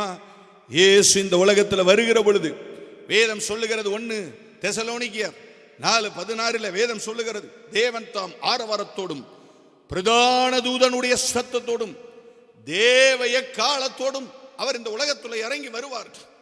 அப்படி வருகிற பொழுது கிறிஸ்துவுக்குள் மரித்தவர்கள் முதலாவது எழுந்திருப்பார்கள். பின்பு உயிரோடு இருக்கிற நாம் ஒரு நொடி பொழுதுல, ஒரு சன பொழுதுல 1 கொரிந்தியர் 15வது அதிகாரத்தில் அப்போஸ்தலனாகிய பவுல் சபைக்கு எழுதுகிறது போல பட்டு பட்டு பட்டு பட்டுன்னு டிரான்ஸ்ஃபார்ம் ஆகி மறுரூபமாகி இயேசுவை போல மாற்றப்பட்டு வேதம் சொல்லுகிறது. 1 யோவான் 3வது அதிகாரம் 1, 2, 3 வசனங்களை வாசித்து பார்க்கிற பொழுது, பிள்ளைகளே இனிமேல் நாம் எப்படி இருப்போம் என்று எனக்கு தெரியாது. ஆகிலும் அவர் வருகிற பொழுது நாம் அவரை சந்திக்கிறபடியினால் அவரை போலவே இருப்போம் அப்படின்னு எழுதப்பட்டிருக்கிறது. பிலிப்பியர் 3:21 வசனத்தில் வாசித்து பார்க்கிற பொழுது நம்முடைய அற்பமான சரீரத்தை தேவன் தம்முடைய மகிமையான சரீரத்திற்கு ஒப்பாக மறுரூபப்படுத்துவார் என்று எழுதப்பட்டிருக்கிறது. அந்த நாளிலே அழிவு உள்ள, நாற்றம் உள்ள, கனவீனம் உள்ள, செத்து போகக்கூடிய இந்த சரீரம் அழியாத கனமான நித்திய ராஜ்யத்துக்கு ஏதுவாக உயிர்ப்பிக்கப்படுமே. அப்படி உயிர்ப்பிக்கப்பட்ட பொழுது ஒரு பெரிய கூட்டம் இந்த உலகத்திலே எழும்பி பிரவேசிக்கும். நீங்க கத்தார்ல இருந்தீங்கன்னா கத்தார்ல இருந்து எழும்பி வரணும். நான் கூடங்குளத்தில் இருந்தா கூடங்குளத்திலிருந்து இறங்கி எழும்பி வரணும். இல்ல பரவாயில்ல, அடுத்த வருஷம் இங்க ஒரு கூட்டம் வைப்பாங்க, இல்ல ஆண்டவர் வந்துட்டு போயிட்டாரு, கைவிடப்பட்டுட்டோம், பரவாயில்ல, இனிமே அடுத்த வருஷம் இங்க ஒரு கூட்டம் வைப்பாங்க கத்தார்ல. இங்க கூட்டம் நடத்துறதுக்கு ஆள் இருக்காது, பிரசங்கம் பண்றதுக்கு ஆள் இருக்காது.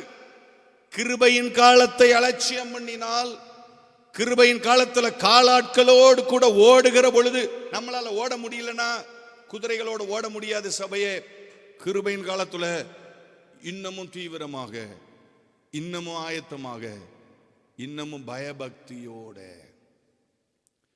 அசைவில்லாத ராஜ்யத்தை பெறுகிறவர்களாகிய நாம் பயத்தோடும் பக்தியோடும் கிருபையை பற்றி கொள்ள கடவோம். ஆண்டவரை ரொம்ப அசால்ட்டா நம்ம ட்ரீட் பண்ணக்கூடாது. இல்ல, அவர் எல்லா கணத்திற்கும் பார்த்துறார். ஆண்டவரை ரொம்ப கேஷுவலா டீல் பண்ணக்கூடாது. அவர் எல்லா கணத்திற்கும் பார்த்துறார், எல்லா மகிமைக்கும் பார்த்துறார். இந்த மண்ணான மனுஷனை நேசிச்சு தான் இருக்கிற ஸ்தலத்துல நீங்களும் நானும் இருக்கணுங்கிறதுக்காக நம்ம போல மாறி இந்த உலகத்துல வந்து ஜீவனை தந்துட்டு திரும்ப உயிரோடு கூட எழும்பி பிதாவின் வலது பார்சத்துல போய் உட்கார்ந்து இன்னைக்கு வரைக்கும் நீங்களும் நானும் செய்கிற பாவத்துக்காக பரிந்து பேசி பரிந்து பேசி பரிந்து பேசி இன்னும் இருக்கட்டு, இன்னும் ஒரு வருஷம் இருக்கட்டு, இன்னும் ஒரு வருஷம் இருக்கட்டு, வெட்டிடாதீங்க, தட்டிடாதீங்க, காலி பண்ணிடாதீங்க, இன்னும் ஒரு வருஷம் இருக்கட்டு, பரிந்து பேசி பரிந்து பேசி பரிந்து பேசி. ஏன் அப்படின்னா அவர் என்ன விரும்புகிறாருன்னா, நான் இருக்கிற ஸ்தலத்தில், அந்த பரதீஸில், அந்த பரலோக ராஜ்யத்தில், அந்த நித்திய ராஜ்யத்தில் இவனும் என் கூட வந்து இருக்கணும்னு அவர் விரும்புகிறார். அதுக்கு ஆயத்தமாக இருக்குமா? அதுக்கு தயாராக இருக்குமா? பாவங்கள் இருந்துச்சுன்னா உதறி தள்ளணும் இல்லையா? உலகம் நம்மளை தொடர்ந்து கரைப்படுத்த விரும்பிச்சுன்னா உதறி தள்ளணும். உலகத்தால் கரைபடாதபடி நம்மை காத்து கொள்ளணும். இந்த வாழ்க்கை கொஞ்ச காலம், கண்ணு மூடி கண்ணு திறக்கிறதுக்குள்ள இந்த வாழ்க்கை முடிஞ்சு போயிடும். நம்ம வாழ போகிறதோ நித்தியமான காலம். இந்த கடைசி நாளில் ரொம்ப ஷார்ட்டா உங்களுக்கு ஒரு வார்த்தையை, நித்திய ராஜ்யத்தை குறித்த வார்த்தையை ரொம்ப ஷார்ட்டா உங்ககிட்ட பேசியிருக்கிறேன். உங்களுக்கு முன்பதாக ஒரு சேலஞ்சான கொஸ்டினை வைக்க விரும்புகிறேன். நாம் எந்த ராஜ்யத்திலே வாழ விரும்புகிறோம்? அழிந்து போகிற இந்த மாயையான ராஜ்யத்தில் வாழ விரும்புகிறோமா? அழியாத நித்திய ராஜ்யத்தில் வாழ விரும்புகிறோமா? ஒருவேளை நான் பேசுகிற காரியங்கள், சில காரியங்களால் உங்களால் இப்போ உடனே அதை புரிந்து கொள்ள முடியாமல் கூட இருக்கலாம். நித்திய ஜீவன் ஒன்று உண்டு, அதை ஆயத்தப்படுகிறதுக்காக கர்த்தர் இந்த கூட்டங்களை நமக்கு உருவாக்கி தந்திருக்கிறார். நம்ம எல்லாரும் எழுமி நிற்கலாமா? கண்களை மூடி எழுமி நிற்கலாம். ஒரு 2 நிமிஷம் நம்ம எல்லாரும் ஜெபிக்க போகிறோம். கண்களை மூடலாம். இன்னைக்கு ஒரு 5 நிமிஷமாவது நம்ம ஜெபிக்க போகிறோம். நீங்களே ஜெபம் பண்ண போறீங்க. இந்த இந்த இந்த ஜெப சமயத்தில் யாரும் தயவு செஞ்சு அங்கே இங்கே போக வேண்டாம். எல்லாரும் கண்களை மூடி ஒரு 5 நிமிஷம் எல்லாரும் ஜெபிக்க போகிறோம். ஆண்டவரே, என்னை பரிசுத்தப்படுத்தும், என்னை தகுதிப்படுத்தும் அப்படின்னு நம்ம கேட்க போகிறோம். எல்லாருமே complete, the whole church, brothers, sisters, வாலிப தம்பிமார், வாலிப தங்கச்சிமார், சின்ன பிள்ளைங்க, எல்லாருமே, நம்ம எல்லாருமே, நானும் கேட்கணும், நீங்களும் கேட்கணும். ஆண்டவரே, என்னை பரிசுத்தப்படுத்தும், என்னை பரிசுத்தப்படுத்தும், என்னை பரிசுத்தப்படுத்தும், என்னை பரிசுத்தப்படுத்தும். எல்லாரும் ஜெபம் பண்ணுங்க பார்க்கலாம். என்னை பரிசுத்தப்படுத்தும். இல்லை, வாயை திறந்து அந்த வார்த்தையை சொல்லுங்க. நீங்க வாயை திறந்து அந்த வார்த்தையை சொல்லுங்க. சபை, வாயை திறந்து அந்த வார்த்தையை சொல்லுங்க. நீங்க சொல்லுங்க, அந்த வாயை திறந்து அந்த வார்த்தை சொல்லுங்க. எனக்கு பரலோக ராஜ்யம் தான் முக்கியம்.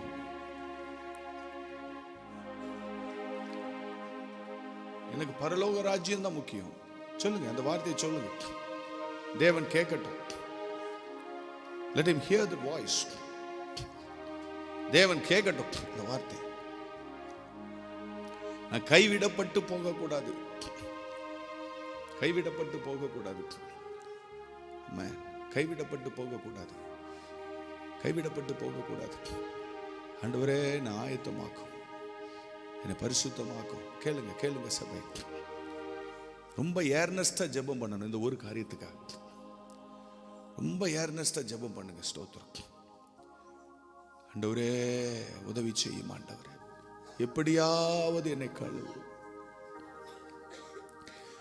உலகம் என்ன ரொம்ப பின்னால தொடர்ந்து வருது.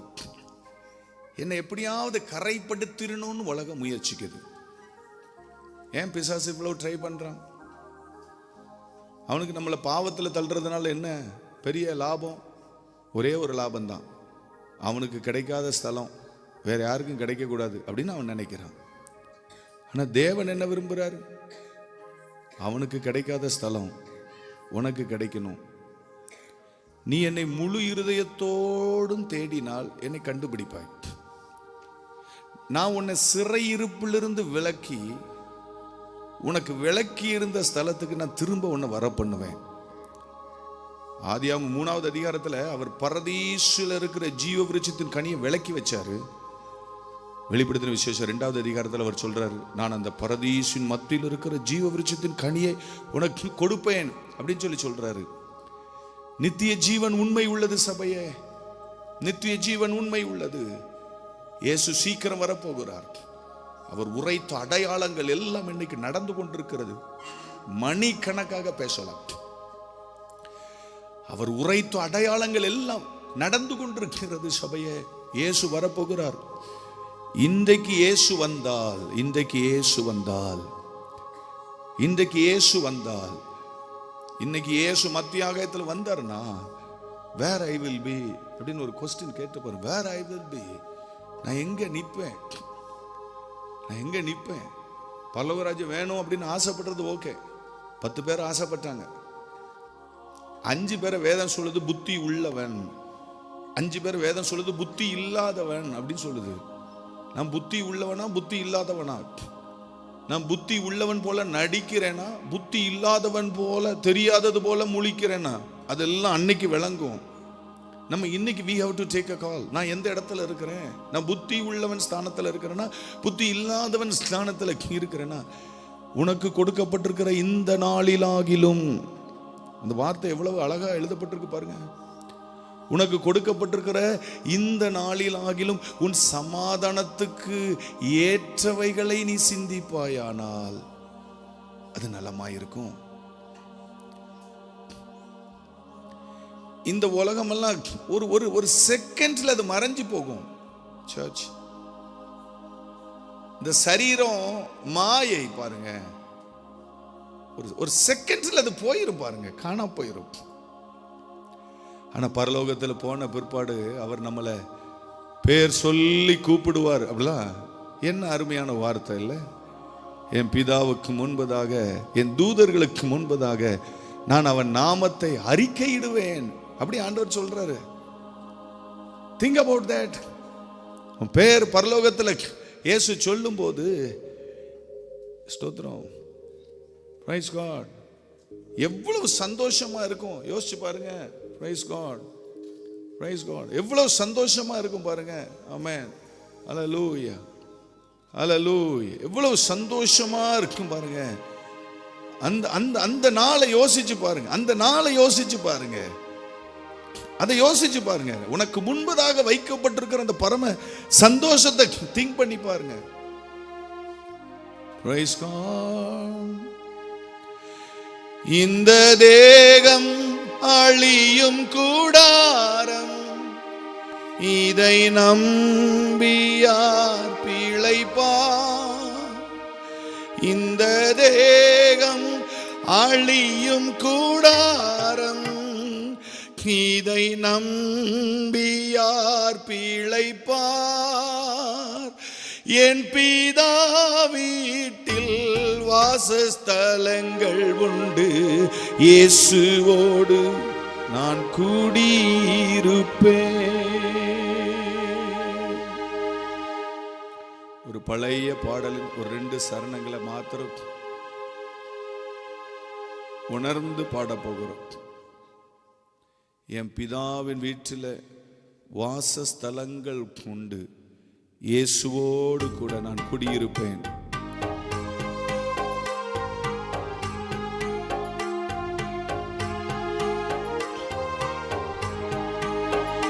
கொஞ்ச காலம் இயேசுவுக்காக கஷ்டப்பாடு சகிப்பதினால், டெம்போ கொஞ்சம் கம்மி பண்ணுங்க தம்பி. இயேசுவுக்காக கஷ்டப்பாடு சகிப்பதினால் இன்னல் துன்பம் இன்பமாய் மாறும். இயேசுவை நான் காணும் போதே அவர் பாதம் வீழ்ந்து பணிந்து ஆனந்த கண்ணீர் வடிப்பேன். எந்தன் ஓட்டம் ஜெயத்துடன் முடியும், அந்த நாடு சுதந்தரிப்பேன். சேர்ந்து பாடுங்க. எந்தன்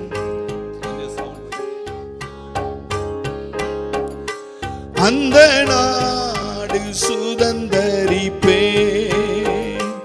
இந்த தேகம் அழியும் கூடாரம், இதை நம்பி யார் பிழைப்பார்.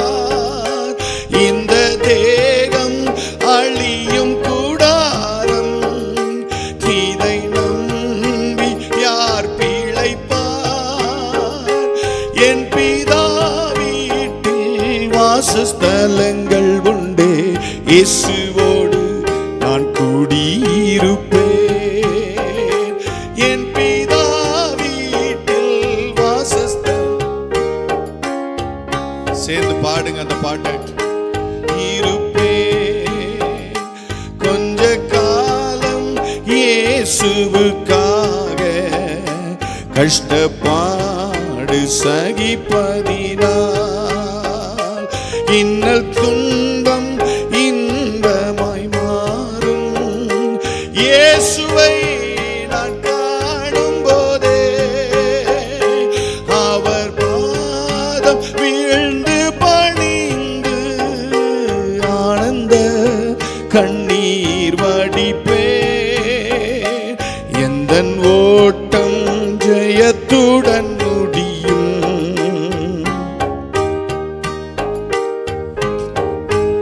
அப்படியே கைகளை உயர்த்தி, எல்லாரும் கைகளை உயர்த்தி, எல்லாரும் கைகளை உயர்த்தி, பிளே த கார்ட்ஸ். எல்லாரும் கைகளை உயர்த்தி ஆண்டவருடைய சமூகத்தில், ஆண்டவருடைய சமூகத்தில், ஆண்டவரே எல்லாரும் கைகளை உயர்த்தி, ஆண்டவரே இந்த ராத்திரி வேளையில நான் என்னை உம்மிடத்திலே நான் தருகிறேன். எல்லாரும் வாயை திறந்து சொல்லலாம். இந்த ராத்திரி வேளையில் ஆண்டவரே என்னை உம்மிடத்திலே தருகிறேன். எனக்கு முன்பதாக சிலுவையை வைக்கிறேன், எனக்கு பின்பதாக உலகத்தை வைக்கிறேன். என்னை வஞ்சிக்க நினைக்கிற உலகத்தை எனக்கு பின்பதாக வைக்கிறேன். எல்லாரும் சொல்லுங்க, எல்லாரும் சொல்லுங்க. என்னை வஞ்சிக்க நினைக்கிற, என்னை வேதனைப்படுத்த நினைக்கிற, என்னை அழுக்காக்க நினைக்கிற, என் பரிசுத்த வாழ்க்கையை கரைபடுத்த நினைக்கிற இந்த உலகத்தை என் பின்னால வைக்கிறேன். Come on everyone, எல்லாரும் play card, praise God, praise God, praise God, praise God. எல்லாரும் சொல்லுங்க, எல்லாரும் சொல்லுங்க, எல்லாரும் ஆண்டவரை பார்த்து சொல்லுங்க. ஆண்டவரே, ஆண்டவரே எனக்கு முன்னால சிலுவை மாத்திரம் போதும். சொல்லுங்க, எனக்கு உலகம் வேண்டாம் ஆண்டவரே. என்னை அசிங்கப்படுத்த நினைக்கிற உலகம் வேண்டாம், என்னை கரைப்படுத்த நினைக்கிற உலகம் வேண்டாம், என்னை பின்னோக்கி இழுக்கிற உலகம் வேண்டாம், எனக்கு நீர் போதும். சொல்லுங்க, சொல்லுங்க, சொல்லுங்க. ஜெபம் பண்ணுங்க, ஜெபம் பண்ணுங்க, ஜெபம் பண்ணுங்க, ஜெபம் பண்ணுங்க, ஜெபம் பண்ணுங்க, ஜெபம் பண்ணுங்க. நான் உங்களை என்கரேஜ் பண்றேன். கிறிஸ்துவின் அண்டை கடந்து வருவதற்கு உங்களை நான் என்கரேஜ் பண்றேன். சர்ச், உங்களை என்கரேஜ் பண்ற சபையே, உங்களை என்கரேஜ் பண்ற தம்பி, உங்களை என்கரேஜ் பண்ற ஐயா, உங்களை என்கரேஜ் பண்ற அம்மா. கிறிஸ்துவின் அண்டையில கடந்து வா, கிறிஸ்துவின் அண்டையில கடந்து வா. உலகத்தை விட்டு வெளியே வா, உலகத்தை விட்டு வெளியே வா, அசுத்தத்தை விட்டு வெளியே வா, கிறிஸ்துவின் அண்டைக்கு வா. இளைப்பாறுதலை தருகிறவர் கிறிஸ்து, நித்திய ஜீவனை தருகிறவர் கிறிஸ்து, நித்திய ராஜ்யத்தை தருகிறவர் கிறிஸ்து, பரலோக ராஜ்யத்தை தருகிறவர் இயேசு கிறிஸ்து மாத்திரமே.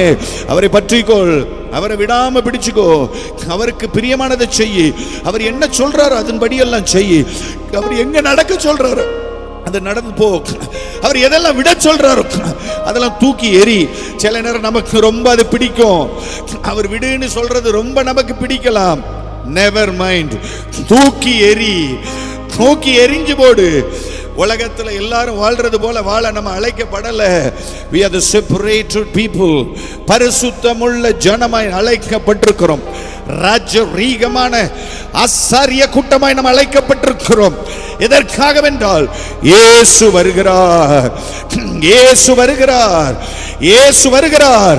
மத்தியாகத்தில் நின்று கொண்டு சொல்லுவார், என்னோட கூட உடன்படிக்கை பண்ணி இருக்கிற என் பிள்ளைகளை என்னிடத்துல கூட்டுங்கள் என்று சொல்லுவார். அன்றைக்கு நாம் எல்லாரும் பறந்து போகணும், இந்த உலகத்தை விட்டுட்டு எல்லாரும் பறந்து போகணும். இயேசுவே நீர் வரும்போது என்னை சேர்த்துக் கொள்ளும். எல்லாரும் ஜெபம் பண்ணலாமே.